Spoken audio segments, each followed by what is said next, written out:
What would you do if someone's life ended right in front of you? Freeze, call for help, wait for someone else to step in.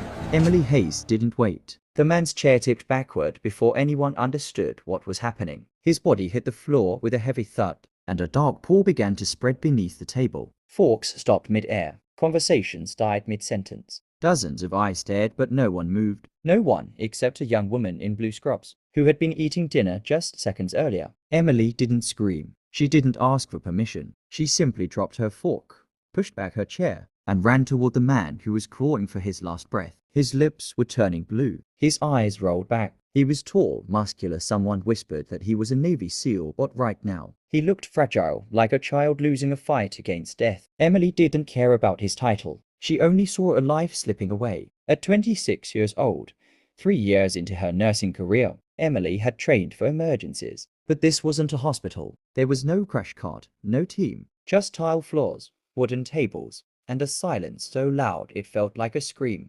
Her hands found his chest. Compress, breathe, compress, breathe. This man had survived war zones, 5 deployments, and even a gunshot wound years earlier. But he was about to die in a family restaurant, surrounded by people too stunned to move, until he gasped.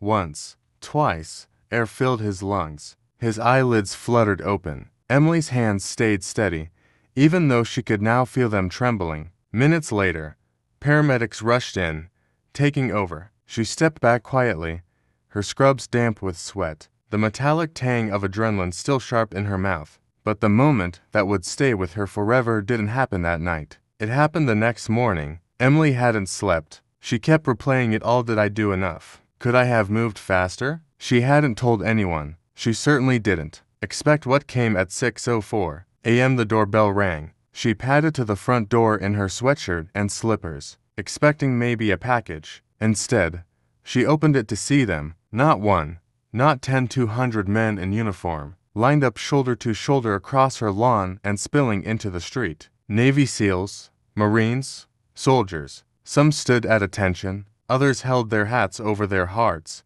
And at the front stood the man she had saved, a fresh bandage on his neck, tears in his eyes. For several seconds, no one spoke. Then he stepped forward and said, 5 words Emily will never forget. You saved one of our own. His name was Chief Petty Officer Daniel Reeves. He placed a folded American flag in her hands, along with a plaque that read, for valor in the face of silence, for acting when others froze, for saving a soldier without needing to know his name. Emily grew up in a military town. Her father had served. Her brother, gone too soon, had worn a uniform before a roadside bomb stole him away. She had carried that grief quietly for years. Maybe that's why she hadn't hesitated, because every wounded man still reminded her of her brother. And this time, she got to save one. There were no cameras, no headlines, just silence and the sound of 200 soldiers saluting her, one by one. In that moment, Emily didn't just feel like a nurse. She felt seen, not for glory, not for thanks,